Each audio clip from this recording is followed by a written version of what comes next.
더 기다려봐야 할까요? 아니면 뭐 바로 병원을 가서 제거를 해야 되나요? 안녕하세요, 여러분의 아는 의사 신승환입니다. 이번에는 그 임플란트 실패 그 원인과 이제 앞으로 어떻게 해야 되는지 향후 치료 방법에 대해서 좀 말씀을 드리겠습니다. 힘들게 수술을 하고 치료를 받았는데 잘 쓰시면 좋겠는데 뭐 사실 사람이 하는 일이다 보니까 환자분의 부주의가 있을 수도 있고 의료진이 부족했을 수도 있고 다양한 실패들이 있는 게 사실이에요. 뭐 실패가 전혀 없다 이런 치료는 세상에 없잖아요. 그럼 그 실패가 이제 어떻게 나타나는지, 증상은 어떤지, 치료 방법은 어떻게 하실 수 있는지 한번 말씀을 드리려고 해요. 그 임플란트의 실패는 제가 봤을 때는 이제 초기의 실패가 있겠고요, 중기 유지 관리기의 실패가 있겠고, 그 다음 이제 후기. 제가 생각하는 이제 후기는 최소 한 5년 정도 이상 사용을 했을 때 나타나는 문제점들, 이 세 가지에 대해서 좀 간단하게 설명을 드리려고 합니다. 임플란트 초기 실패는 이제 저희가 뿌리를 심잖아요, 그죠? 그 뿌리가 뼈랑 안 굳는 것 자체가 실패예요. 다양한 원인이 있을 수 있어요. 이제 환자분의 뼈가 좀 많이 충분히 낫지 않아서 임플란트를 심었지만 아쉽게 뼈랑 붙지 않는 경우들이 있을 수 있고요. 혹은 이제 뭐 시술하는 그 선생님의 그 과정이 능숙치 않았다든지 해서 시술 자체가 좀 무리하게 됐다든지 조금 미흡하게 돼서 과정에서 좀 실수가 있었을 수 있어요. 그러면 또 이게 붙지 않고 빠지는 경우도 있고요.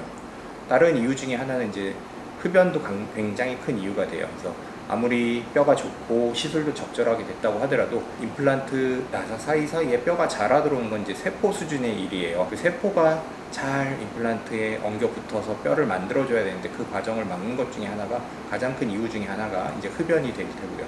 그거 빼고 또 임플란트를 잘 심어놨는데 중간에 무리한 자극이 가면 그때는 또 다시 문제가 될 수 있어요. 뭐냐면 임플란트는 우리가 벽에다 못을 박듯이 꽝꽝꽝 박아서 그 즉시부터 힘을 받을 수 있는 게 아니에요. 보통은 최소 한 달 반에서 두 달 정도는 임플란트가 뼈와 붙는 시간이 필요해요. 그 시간 중에는 과한 힘이 가해지면 안 되는데, 저희가 임플란트를 할 때 임플란트를 완전히 잇몸 속에 묻어넣는 수술 방법이 있고요. 그렇지 않고 임플란트를 심어놓고 중간에 그 힐링 어부트먼트라고 해서 환자분들이 집에서 보시면 은색 뚜껑 같은 게 하나가 올라가 있는 경우들이 일반적이에요. 보통 임플란트를 뼈 이식을 아주 많이 하지 않는다 그러면 임플란트 그 위에 이제 힐링 어부트먼트라고 하는 게 같이 올라가게 되는데, 요거는 이제 뼈 밖으로, 잇몸 밖으로 돌출돼 있잖아요, 그죠? 그러니까 아무래도 뭐가 올라와 있으니까 환자분들이 이렇게 혀로 만져보는 경우들이 있어요. 잘 붙었나? 궁금하네. 혹은 이제 식사하실 때도 아무리 조심을 해서 한다 그래도 수술 안 한 쪽으로 식사를 하시도록 말씀을 드리지만 어쩔 수 없이 음식물이 한 번씩 가게 되면 저희가 평상시에는 위에 채랑 닿지 않도록 좀 띄워놨어요. 하지만 중간에 이제 덩어리가 큰 음식물, 깍두기 좀 큰 거, 이런 것들이 들어가게 되면 그 음식물의 중간에 힘을 전달하겠죠. 그런 경우에는 아직 힘을 받으면 안 되는 임플란트에 자꾸 자극을 주면 임플란트가 또 역시 뼈랑 붙지 못하고 빠지게 되는 그런 경우들이 있으세요. 혹은 이제 뼈 이식을 동반한 임플란트에서 가끔 생기는 일인데요. 아무래도 임플란트 말고 또 다른 골 이식제가 들어갔기 때문에 그런 경우에는 감염의 위험성이 조금 더 높아요. 그래서 환자분도 주의를 하고 수술도 잘 됐다고 하는 경우라도 환자분의 컨디션이 좋지 않다든지 아니면 골 이식한 양이 좀 많아서 수술 자체가 좀 힘들었다라고 하면 그 이식한 재료들이 감염되는 경우에는 어쩔 수 없이 초기의 임플란트 실패로 이어지는 경우가 많습니다.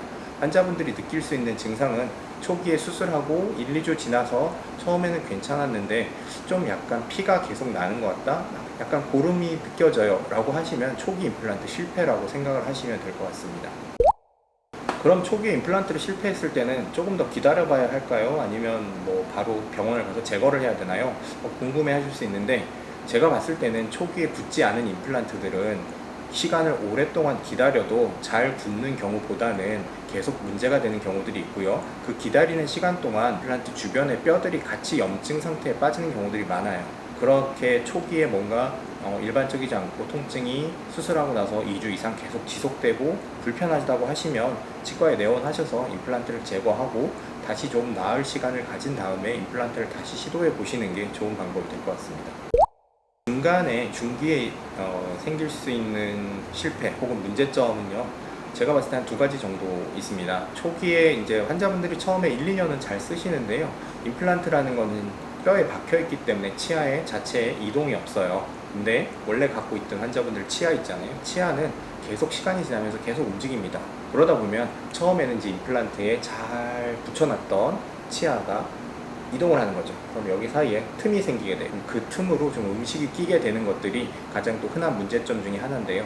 이 임플란트 옆에 음식 끼임 같은 경우에는 구조적으로 치아가 많이 움직이시는 분들은 1, 2년 이후에도 생길 수가 있고, 혹은 그 끼는 부분을 수리한다든지 아니면 보철물을 다시 만드는 방법으로 해결을 하시더라도 지속적으로 계속 음식이 끼게 돼요. 그래서 그런 부분에는 이렇게 음식이 낄 수가 있구나 하고 생각을 하고 계시고, 그 부분에 계속 지속적인 관리가 좀 필요합니다. 이렇게 보철물 주변에 음식 끼임이나 이런 것들이 관리가 안 되는 경우, 혹은 이제 환자분들이 양치 관리가 잘 안 되시는 분들, 이제 임플란트를 하시는 분들이 치아가 좋았는데 임플란트를 하시는 분들은 흔치 않아요.